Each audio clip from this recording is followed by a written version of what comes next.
This is Metabolic Mastery, a core medical technologies podcast dedicated to advancing knowledge and practice in metabolic testing. Welcome to Metabolic Mastery, brought to you by Core Medical Technologies. I'm Dr. Marc Humbert. This is my co-host, Dr. Cameron Garber.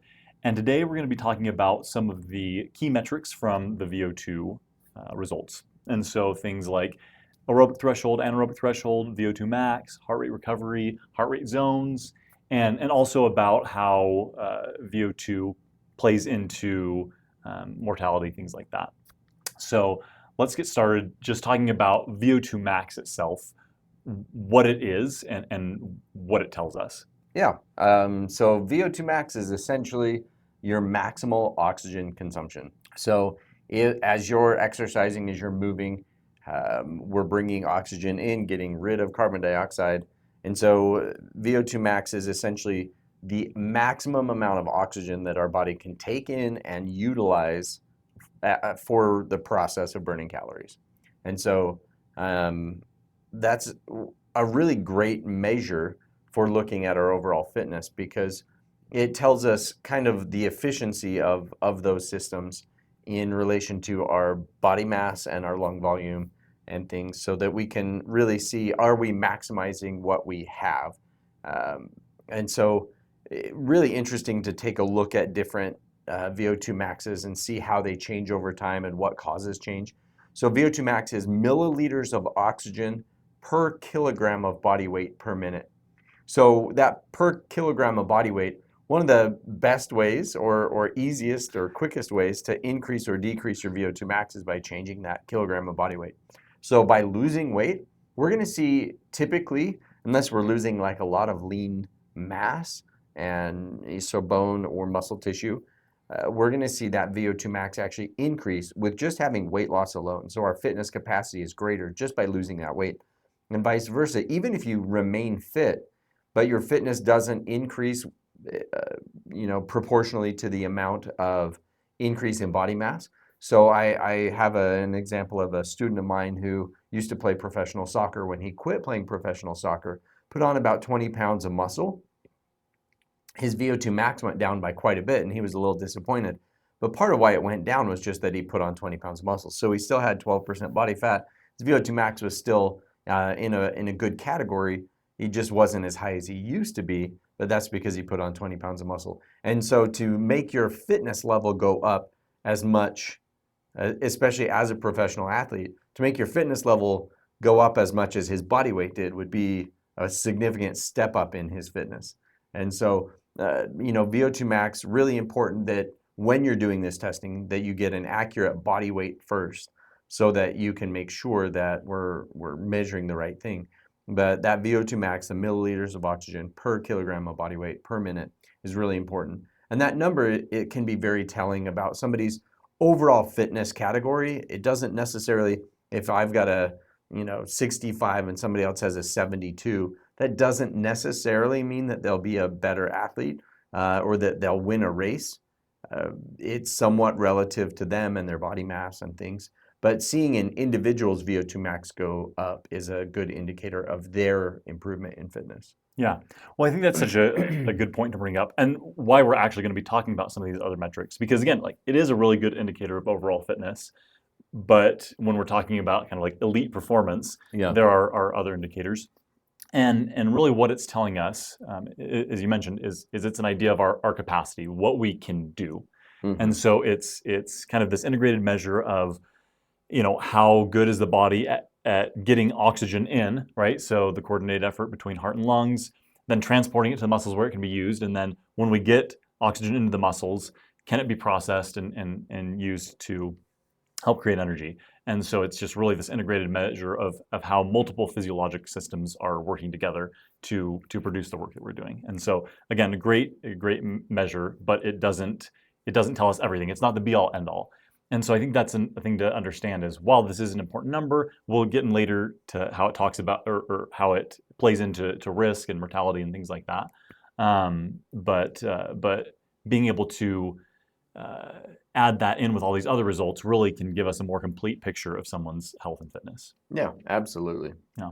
So let's dive into anaerobic threshold now. let's talk.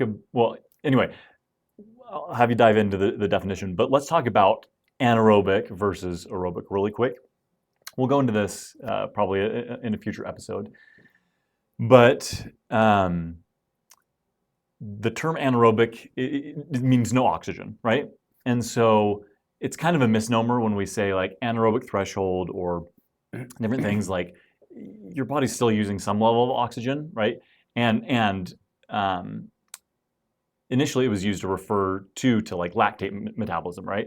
When we're generating a lot of lactate, but lactate is actually produced under fully aerobic conditions.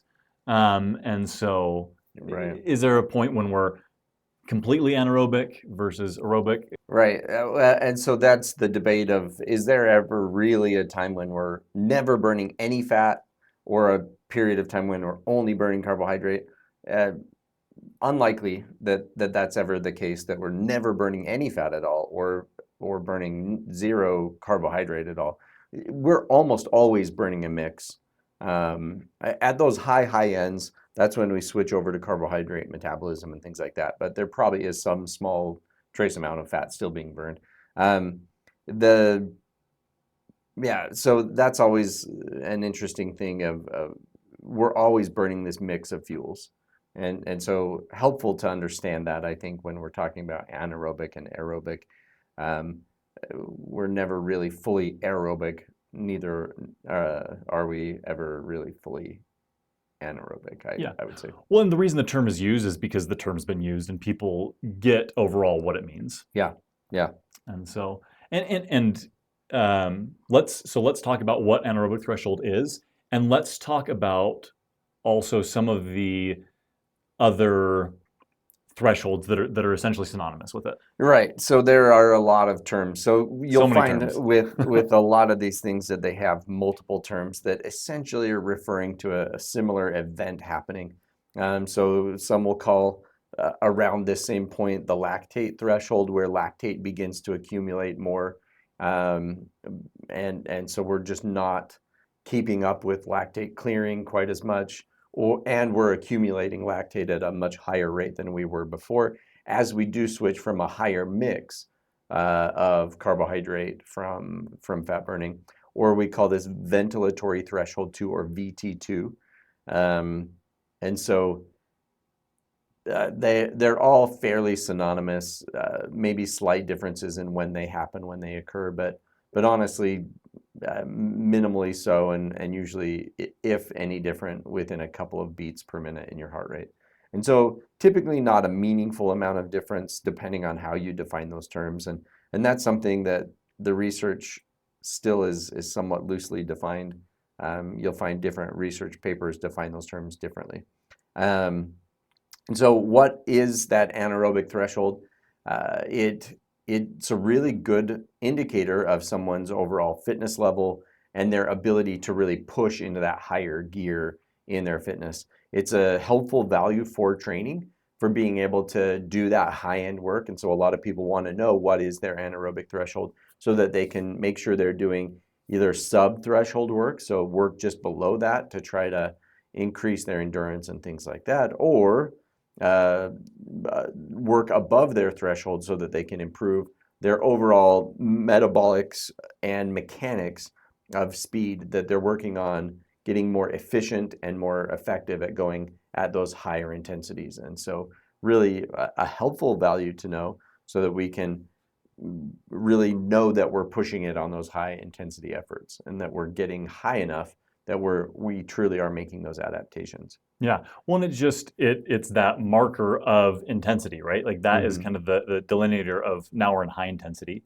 And so it's really like, how long can I live in the red zone before I have to slow down or stop exercise? Yeah.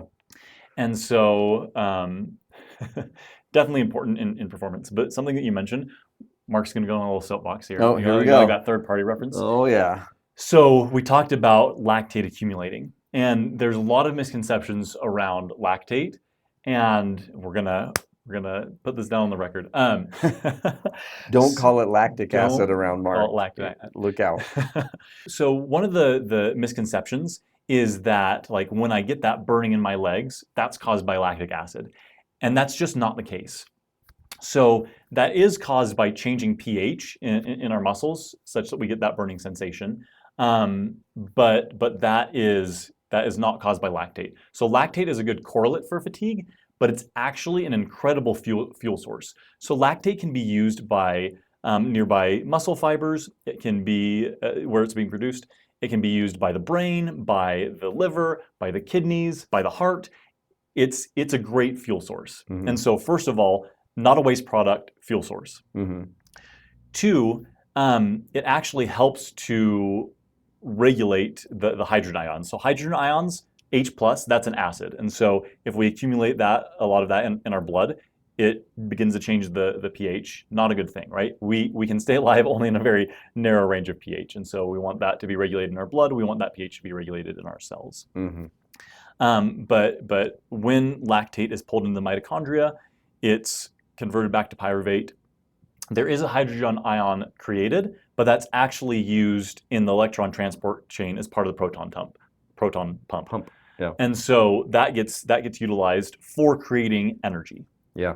And so where that acid is coming from, that H plus, is from ATP production. Mm-hmm. So or from ATP hydrolysis. So when ATP is used, it's converted to ADP, and then an inorganic phosphate, and a hydrogen ion. Mm-hmm. And so what happens is if the rate of ATP hydrolysis, right, so basically ATP getting used for energy, outpaces ATP synthesis in the mitochondria, that's when we start to get that H plus accumulating. And what that is basically telling us is that the mitochondria can no longer keep up with the energy demand. Yeah. And that's for a range of reasons, right? Either like we don't have, at any level, the exercise is so intense that we can no longer rely on the oxidative system to supply that energy at a rate that allows that hydrogen ions not to accumulate. Right. But what it can also tell us is, do I need to develop more mitochondria, right? So with training, as we push that up, that is an indicator that of a couple things. One is likely we've had an increase in mitochondrial number. We've also had an increase in their efficiency in the production of oxidative enzymes. But we've also gotten better at clearing that lactate out of the cell where it's being produced, right, and transporting it to areas that it can be used. So those are different areas like the brain, the liver, et cetera. Right. And so there's a lot of adaptations that are made. So at the mitochondrial level, at the muscle level, we see increased sprouting of alveoli and other, or not alveoli, capillaries. We get crazy. I was headed there next. So we get more capillaries in the muscle, and we get more capillaries in the alveoli, and so we get better at exchanging oxygen and carbon dioxide. We get better exchanging other substrates that we need for contracting and relaxing muscles, and so all of those processes improve. And the more that we do high intensity work, the more it signals those changes and those adaptations to happen, so that we can deliver more and remove more waste and keep that system running. Yeah. So from like kind of all the different systems, all the different levels, from mitochondria on up to blood vessels, on up to lungs and heart, and all those things start to make adaptations to make all of that more efficient. Yep. Yeah. So in the end, our body gets better at transporting fuel to where it can be used, mm-hmm, and it gets better at dealing with the waste products of metabolism, so that we can clear those, we can buffer those, and we can keep going. Yep. And so anyway, like anaerobic threshold, being able to push that up higher really is an indicator that we've made some really positive adaptations in terms of lungs, capillaries, mitochondria, all those things, helping us to be more efficient at producing energy. Yeah, and we'll often see that the amount of time that someone can last on a test after they've hit that anaerobic threshold, that is one of the indicators that their fitness is improving, that their ability to suffer for a longer period of time has increased. Yeah. And so that's one of the key things that we're looking at.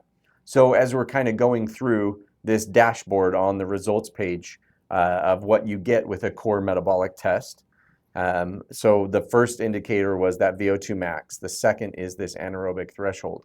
And so we kind of want to step through this. We're going from right to left instead of left to right. We want to step through this so you understand all of the different pieces of this table, and that VO2 max is obviously a really important indicator on kind of the global, how is this working? Am I improving? That anaerobic threshold is another great indicator of my current fitness level and what I need to do, where I need to go to push to make improvements in that. Yeah, absolutely. Yeah. All right.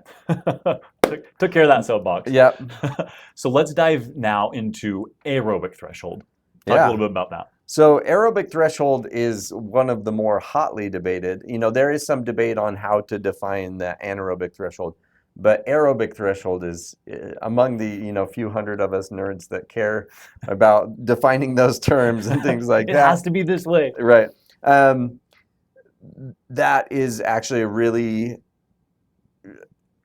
debated topic because there's different physiological things that are going on, and it's hard to classify those with the same terminology, I guess.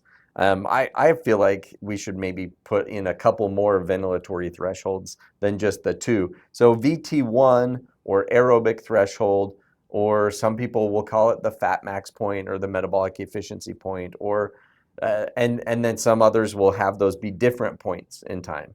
And so some classify it as where we go past that 50-50 fat and carbohydrate burn is that aerobic threshold, where essentially you're saying you're no longer really using aerobic metabolism as the main fuel source and we're switching over.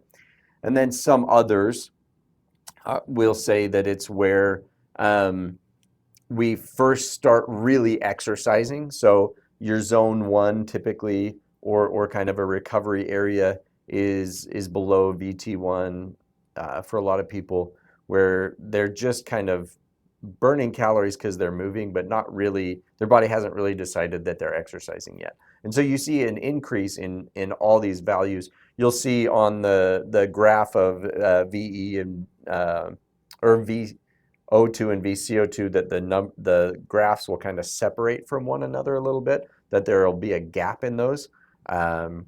That's usually a good indicator of when exercise really started to happen, where we have to start breathing a little heavier. So you'll see lung volumes increase fairly precipitously, things like that, where you'll see all of a sudden we're working out. And so oftentimes people will put that as that first ventilatory threshold, is that point at which it's like, oh, we're doing this now. And so calorie burn will jump up fairly quickly, lung volumes, and then the kind of ratio between fat and carbohydrate utilization. So your RER will go down, I guess, more towards fat burning. And so a lot of people put that point as VT1 versus the 50-50 fat and carbohydrate cutoff. So it just depends on how you view that and interpret that. And awesome that the CardioCoach software will allow you to pick that point wherever you like. So the computer uses a method of essentially where oxygen is the lowest, oxygen consumption in terms of milliliters of oxygen per kilogram of body weight per minute is the lowest. I'll pick that point, but then you can adjust that to whatever you would like. Yep. Yeah. And really what it's telling us is it's a marker of intensity, right? The same way that anaerobic threshold is a marker of intensity. This is kind of that transition between, like, again, depending on where you define it, low intensity to low intensity, or some will define it as like low to moderate intensity. But really, like you said, it's letting us know that we're going to be working a little bit harder, right? Yeah. And so it's that ventilation is rising. We're blowing off a little more CO2. We're using more carbohydrate as a fuel source. Mm-hmm. And so kind of a good way to look at it is when we're looking at recovery efforts, is being below that aerobic threshold is going to be more indicative of a recovery effort. And so it can help us with that. If we're exercising and it's supposed to be a recovery effort and we're significantly above the aerobic threshold, it's like, okay, well, maybe I'll slow down a little bit and drop this into more of a recovery zone. And it's interesting because depending on how you define it, depending on how important it is to you, you may use it more or less in how you determine or target certain heart rate zones or certain heart rate adaptations. We'll talk a little bit more about zones in just a second. But I think overall, look at it as a marker of the body is saying we're exercising, we're moving, intensity is changing. Yeah, and so we have to start breathing more. We start to see enough carbon dioxide in the blood that the carotid sensors in our neck start saying, okay, we need to breathe heavier, heartbeat harder, things like that. Yeah, well, so that's a good point. So that is why, like, so ventilation will rise disproportionately to oxygen because we're needing to blow off more CO2. Yeah. And so, yeah. Yep. Okay, awesome. So let's now dive into the heart rate zones. Oh, fun. So in core system, we use the 5 heart rate zone system. There are so many heart rate zone systems out there. There's some that have So like many. 10 different zones, so many different ways to define. We'll talk about kind of the important things in each zone and things to look for in targeting those zones. And we'll talk also about some of the different methods for calculating those zones. Yeah. So, So heart rate zones are really important. there's full agreement on exactly where they should be, right? Oh no, not even close. As with like so many other things in exercise physiology, there is Yeah. a lot of disagreement. Yeah, and there's people that have, they break down these 5 zones into, like, I've seen some where they had 3 different levels of zone 5 and 2 different levels of zone 2 and multiple levels of zone 3, and so theirs is like a 15 zone system or something, not quite, but it was crazy to me. And You so, better not be one heartbeat over. yeah, exactly. I'm like, that's maybe a little tricky. Like, anyway, to sustain some of those things long enough to have, 184 versus 187 make a difference. I think it's maybe we're getting into some semantics there that don't matter. Just run as hard as you can. Um, but with those elite athletes, they are spending so much time at some of those high intensities and stuff. I understand why they're trying to define those different things. Totally. But so it definitely is a different game. But oftentimes recreational athletes will get caught up in that, and it's like, yeah, it probably doesn't matter for you. Unfortunately, you're not spending 4 to 6 hours a day training and things. But defining those zones really, really important. So on this dashboard we've got here, we've got the heart rate based training, and it's got all your zones, and then the heart rate of those zones, the speed that was on the treadmill or bike, or the incline or resistance level, and then the calories per hour that you're burning. One thing I want to note with the calories per hour, on that dashboard above that we were going over, so with the VO2 max, anaerobic, and aerobic threshold limits, one of the things that it measures too there is the calories per hour at each of those points. That VO2 max, so that maximal calories per hour that we're burning, is actually a pretty good indicator of our overall metabolic health as well. If it's a fairly low number, if you're seeing somebody, who's complete at max calorie burn is 5 or 6 or 700 calories an hour, that's fairly low. We want to see numbers usually over 1,000. And for fairly fit men, we want to see like 13 to 1,500 or more at that maximal value in terms of calories per hour. Not that they would ever sustain those volumes for an hour, Yeah. but that just shows us that the engine for burning calories is big enough to be meaningful. Oftentimes when we see people with more severely affected metabolisms, they're going to have very low calorie burn rates. And so to me, that's a really good indicator of how healthy is the system, how much lean muscle do they have, are they eating enough calories to maintain good, muscle function and muscle burn, and maintain enough mitochondria to be able to process calories. So often that's a key indicator of when somebody's metabolism really is doing poorly. We can look at that total calorie burn and go, yeah, that's lower than we would like it. And so really helpful indicator there, kind of an aside. But then with the zones, really helpful to be able to define those zones. I like to use physiological points of defining where those zones happen. So looking at their graph and saying, okay, here's where we cross over the 50-50 fat and carbohydrate burn. I like to use that as the top of zone 2 to say, yeah, working out above that doesn't really get us additional benefits in terms of building your base and training your body to become better at burning fat. So I set that as the top of zone 2. at that 50-50 fat and carbohydrate cutoff. I use what I define as that aerobic threshold, or that point at which you begin exercising, where you're transitioning from more of a recovery to actual exercise. I put that as the bottom of zone 2. So that's my personal bias.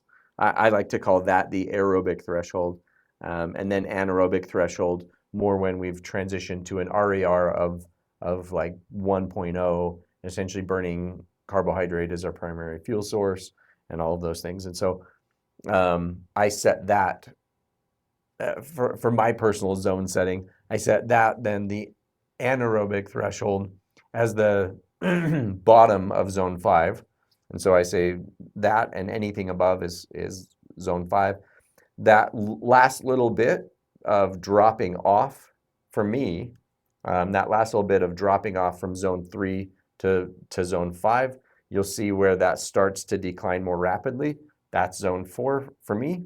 And then zone 3 is where we kind of have this stable period of burning some fat, but mostly carbohydrate, and we'll see that carbohydrate continue to climb with every stage. That's the zone 3 until the fat burn really starts to drop off, and then that's zone 4. So that's how I define those 5 zones, and each has a different training purpose and ability to create different adaptations and things. I lovingly call zone 3 the no progress zone. We tend not to see much in the way of progress there, and injury risk is a lot higher. So if we're going to go more high intensities, I like to see people work out more in zone 4 and especially zone 5. Or if they're going to do, zone 2 efforts, I want to see it where they're burning mostly fat and building this bigger base of fitness. So that's my personal way of interpreting the zones. But there's a lot of different methods. You can use percentages, like percent of AT, percent of heart rate max, and I'm trying to think of what the So other... VO2 max, percent of VO2 max, yeah. Yeah, percent of heart rate max. AT, VO2 max, and heart rate max are the 3 different systems that you can choose. And they all work and have different reasons why you might choose those different things. Personally, I feel like being able to select where those things are physiologically happening for the individual is really, really helpful. When we're looking at a population, the percentages work out pretty well when we're looking at 10,000 people, but when we're looking at an individual, often the variation of 10 to 15 beats per minute can be pretty significant. You can go from, some people within 10 beats per minute can go from a zone 2 to a zone 4. And so that's why I like to individualize that when actual physiological things are happening.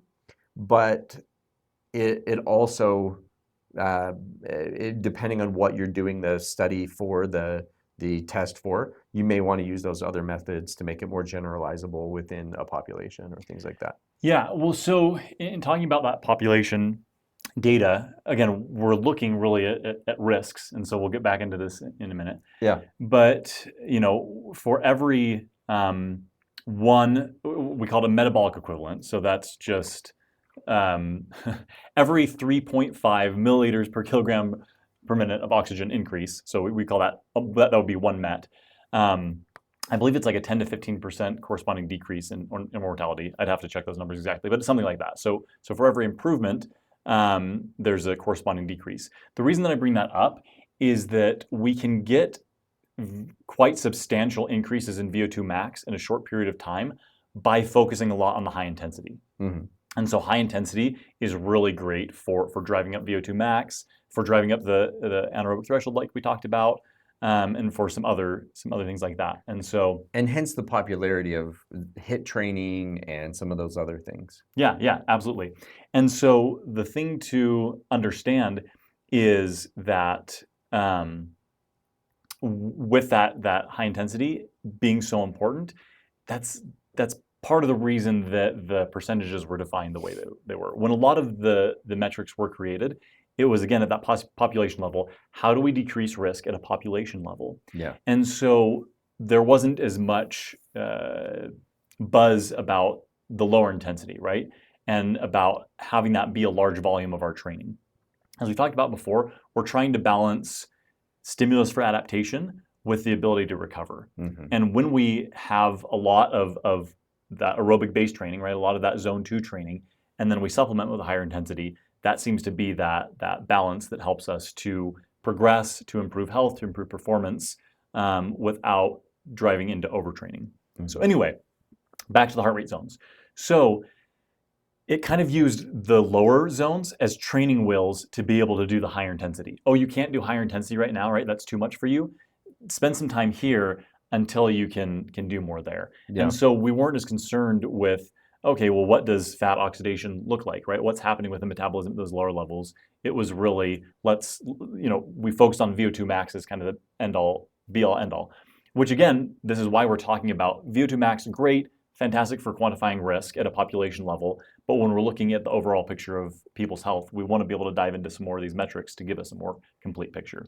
And so again, these different methods are validated in the research, but being able to look in and say, like, what's happening with how your body is using fat and carbohydrate across this range of heart rates really helps us to tailor those heart rate zones and make sure that people's training is matching their goals, making sure that their training is effective for what they're trying to do. Yeah, and so the CardioCoach gives you the option for running it in any of those methods so that you can, really do the method that you're most comfortable with so that you can make sure that your results are reliable and repeatable and things like that. So I like that it gives you the option of using all of those methods. I choose to do the pick my own points method. It takes a little bit more interpretation and experience, but you can learn that pretty quickly using those different metrics or cutoffs. Whatever cutoffs you choose to define, you can use those and repeat that from test to test. And so, yeah, I really like that it gives you that option because, yeah, again, from a population standpoint, it makes sense why they would choose VO2 max as a way of doing that, and then the percentages below, 50 to 60% being zone 1 and 60 to 70 being zone 2 and whatnot. But then VO2 testing used to be really hard to do, and so it wasn't as widely available. So they used the percent of heart rate max as a proxy. And again, when you're looking at 10,000 or 100,000 people, it does a decent job. When you're looking at the individual, that's when you see some variation. And like I said, 10 to 15 beats per minute can sometimes be a big deal. A gal that I tested the other day was about 40 beats per minute off for her because her heart rate was so low and she was quite sedentary and things.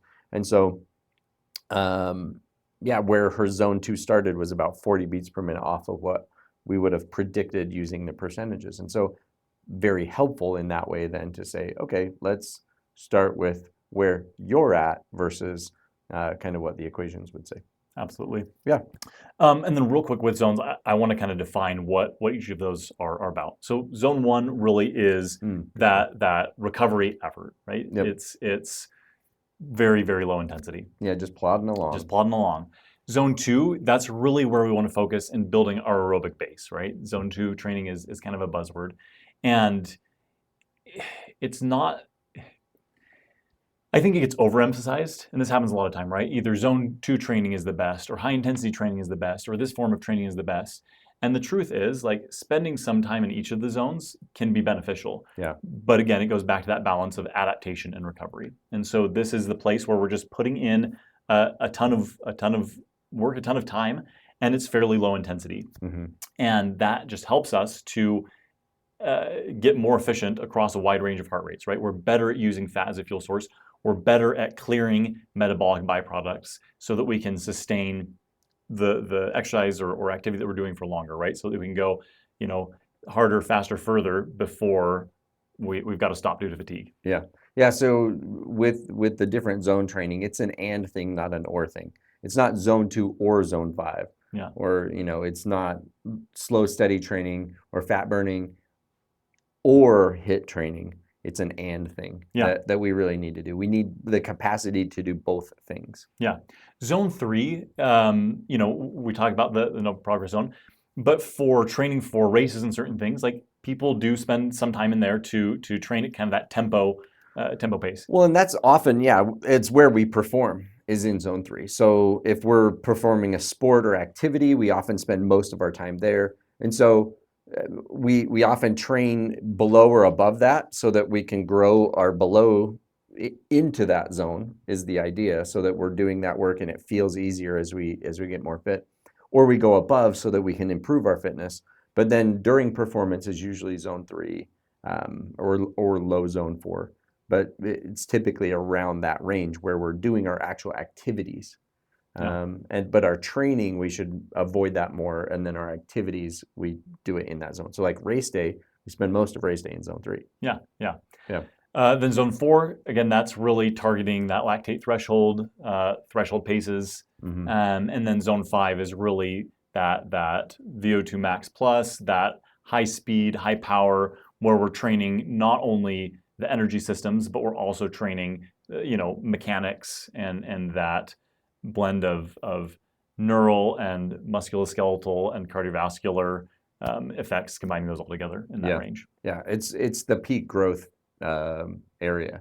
It's Yeah. where we're going to see the most adaptation in our body is in zone 5 training. Yeah, and the thing to understand about adaptations across these zones is it's not like, okay, we crossed out of zone 1, now those adaptations are no longer, occurring, or any of the thing. The adaptations are not discrete to a current zone. It's on a spectrum, and so it's like, okay, well, in this zone there's going to be more of this and less of this, and the next zone there's going to be less of this and more of that. And so again, understanding that, like, if I go out of my zone 2 or if I go out of my zone 4 or whatever, like, I haven't just completely shut down that signal for adaptation in my body. We're not that discrete, right? Our bodies work on spectrums. But it's, again, just what is the primary adaptation that I'm trying to drive, and how am I balancing that with my ability to recover? Right. Yep. Okay, speaking of recovery, let's talk about the metric of heart rate recovery. Yeah, so heart rate recovery is really important. It's a great metric for looking at somebody's health. So we always recommend that you do some kind of pre-participation screening process to make sure that somebody's healthy enough to perform a VO2 test. So we use often the PAR-Q questions. It's free to download that questionnaire. There's even an online fillable form. Yep. It's called the PAR-Q, the participation questionnaire, essentially. Really helpful at weeding a lot of things out. But if you do a test and they pass the PAR-Q fine, and there was no major indicators, and you do the test and you see their heart rate recovery on the test is really poor, that may be a really good indicator for seeking some additional help, sending them to a cardiologist and having things checked out, making sure that everything looks good. Yeah. Well, and so it's not like alone, just as one metric. We're not like, oh, rush. Yeah. But there's probably going to be Alarm other bells. things indicating, right? Yeah, Like, we're probably going to see some issues with, like, a lower VO2 max, how they use substrate. There's typically going to be other things, but this is a really good indicator. Yeah. And it can tell us a number of things, right? It can tell us about kind of our stress activation, right? Do we have a hard time ramping down our sympathetic system, our kind of fight or flight system, and then ramping up our parasympathetic system, Nope. our parasympathetic system, our kind of rest and digest. What's the balance like of those? But then also, how is our cardiovascular system working? Are we having to raise our heart rate because our heart isn't as strong? That's one of the things that this can kind of look at. So when we're exercising, we're looking at what's called our cardiac output. Basically, like, what's the throughput of our heart? Yeah. How much can it move? Yep. How can it move? And so that's combined of the amount of blood that we're getting out with each beat, and then also the heart rate, right? So the blood out with each beat is called stroke volume. So stroke volume times heart rate gives us the cardiac output. And so if that cardiac output isn't sufficient for a number of reasons, either the heart can't contract as strongly, or there's a lot of resistance to that, right? So that our vessel, our blood vessel system is maybe not as fit as it ought to be. Yeah. Both of those are going to decrease the amount of blood we can get out per beat. And so to compensate, to get blood where it needs to go, the heart rate has to increase. And so as we're recovering, if that heart rate stays high, that can be an indicator that we're having to increase the heart rate side, because the heart and blood vessels aren't as fit as we'd like them to be. Yeah. So I've got a test in front of me here pulled up where they reached a peak heart rate of 159. Within the first minute, they dropped to 126, which is good. Like that signals that healthy enough for exercise. But then in the second minute, it only dropped to 124, which would tell me system's inefficient, but still healthy enough to participate in exercise. Yeah. So that second minute not dropping down more, or much more, that would tell me probably not a huge risk. She has a lot of other risks, but that's not maybe a huge indicator of risk. But at the same time, that system is very inefficient. And so we want to keep working on it. And that's why she came in to test and why we're working with her. Exactly. So let's talk cutoff values really quick. Yeah. So there's some different ranges, and let's talk survival versus Cameron uses thrival, right? Let's make this a term. But what's optimal? And so within the first minute, we want to see a drop of at least 13 beats per minute, and then within the second minute, a drop of at least 23 from that starting point. And so that's kind of survival. If you're below that, then again, that's something that you probably want to look into more. But when we're talking about optimal, the typical cutoffs I use are looking at least 20 beats per minute in the first minute, and then 40 beats by the second minute. And that if those are in place, then we're like, okay, as far as recovery is going, we're doing pretty good. Yeah, and the more fit somebody gets, we see better adaptation, both heart rate increasing and decreasing. They become more responsive. Mm-hmm. Their body can respond quickly to exercise and get the blood flowing, and it can also calm down pretty quickly as well. And so the more fit somebody is, we see their numbers rise and fall much more quickly. Yeah, and resting heart rate will actually be lower as a whole, again, reflecting the efficiency of the heart and blood vessels. Okay, so that's the recovery information. Okay, last we're going to go back to VO2 max and talk about how it plays into risk of mortality and some other things like that. Yep. I think this is where VO2 max really shines, right? And again, this is looking at a population level and what is the trend of fitness and what is the trend of health and what does high cardiorespiratory fitness, right, indicated by VO2 max, what does that tell us about our risk for mortality? Well, so I think it's one of the best indicators that we have, obviously, so the research backs that up pretty well. But I love, so at the bottom of the page, there's this fitness level, and it's got categories of very low, low, fair, good, excellent, and superior, which those are kind of the standard from the research that was done. Those were the classifications that they used. And so this is a chart that's well validated, that's been used for years and years, that has certain cutoffs that put you based on your age, gender, there's two different charts for male and female, and then there's age categories, and then there's fitness categories in that very low, low, et cetera. And so, like I said, well-validated information, but one of the things that they've done kind of since then is look at the risk stratification based on that. And so if you're in the good category, kind of in the middle, good category essentially means that there's no increased risk to your health because of where your fitness is, but there's also not really a protective effect. Okay, one last thing to talk about really quick with this is we've talked about mortality risk, right? Having a high VO2 max is going to make me less likely, or is if I have a high VO2 max, I have a much lower risk of dying from any cause across my lifespan. But VO2 max is also important in health span, right? How long I live well, free of disability dependence, et cetera. And so what happens as we age is like it takes a little bit more for our bodies to recover. And so if we are on that razor's edge of I'm almost at a disability level, when we have a health event, right? Illness, injury, et cetera, then that can put us into the disability category, right? We don't have enough of a reserve that we can handle that event.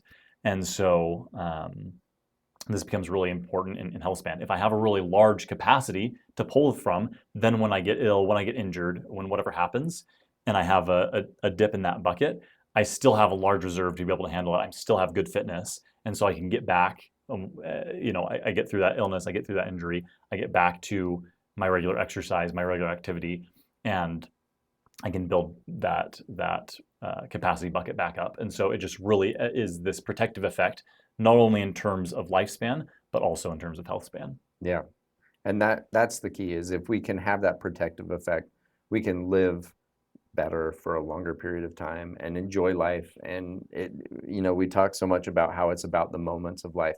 And that, to me, this dashboard of the results on the core report, that's what all those indicators really are about, is what are the moments that I can have in my life and lifestyle because I'm hitting these key metrics. The bigger my zone 2 is, the more I can do things without feeling winded and enjoy my life and lifestyle. The higher my VO2 max is, the more I'm capable of keeping up with my kids and doing that for a longer period of time in my life. The higher that anaerobic threshold is, the more high level activities that I can still participate with them at a high level, that they're not taking it easy on dad. Those types of things allow me to enjoy my life and enjoy my family and friends and things much longer. I have started to get into pickleball a little bit because my wife has gotten into it. She plays a lot of tennis and pickleball, and so I'm getting into it a little bit. And it's so fun to actually play with some of these older guys that are still moving around the court and things like that. And same thing with tennis. I lost to a 70, I think he was 76 or 78. Lost to a 78-year-old guy, and I was like super embarrassed, but also Way to go him. way to go him. Yeah. For like getting out there. And I want to be that guy that can still be playing, still be participating at higher ages, and being able to still beat younger guys and make them feel embarrassed and have stories for their whole family to tell. That's what it's all about. No, but again, just like you said, it's these moments that matter. Yeah. But the metrics help us to make sure that we're staying on track there. And that's what I really love about using the CardioCoach, is that it's not just this single metric, right? That I can look at all of these different things and see like what is the complete picture of this person's metabolic health. Yeah. Right. We've also talked about how RMR testing can play into that as well, and in giving us this complete picture of someone's metabolic health. And so having all this data, having this dashboard available, really allows us to help people make better decisions in training and in overall health, so that they can stay in things for the long term, so that they can have those moments where they just shred someone younger in pickleball or tennis. Yeah. It's embarrassing, but it's fine. I'll get over it someday. someday. Well, awesome. Yeah, lot in these reports, a lot that we can do. So much in this field that's available to us. And again, this testing is more available and more applicable than ever. This is not just for elite athletes. This is not just for special populations. This is really for everyone. Using these different things, again, as indicators of overall health, as vital signs, and as baselines, so that we know where we've been and where we're going. Right. It's not just technology for the lab, for research facilities or hospitals anymore. VO2 testing can be done in the clinic, at the gym, in places where people really are. And so it can get out to the masses now. The technology improvements, the ease of use of a CardioCoach system, the fact that it can calibrate so quickly and easily, the fact that the data looks so clean and interpretable, if that's a word.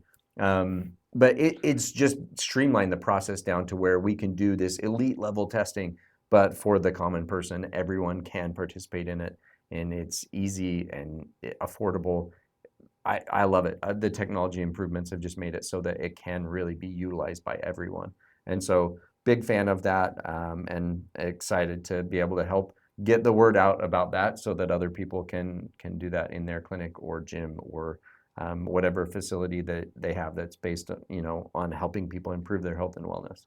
So get out there, get a CardioCoach so that you can start doing the metabolic testing, because it really is like an amazing way of helping people transform their health. Absolutely. Well, thanks so much for joining us. As always, remember to like, follow, and subscribe for more content like this, and we'll catch you on the next episode. This podcast is a production of Core Medical Technologies. Ready to take your metabolic testing to the next level? Visit core.com to learn more about purchasing our metabolic test equipment.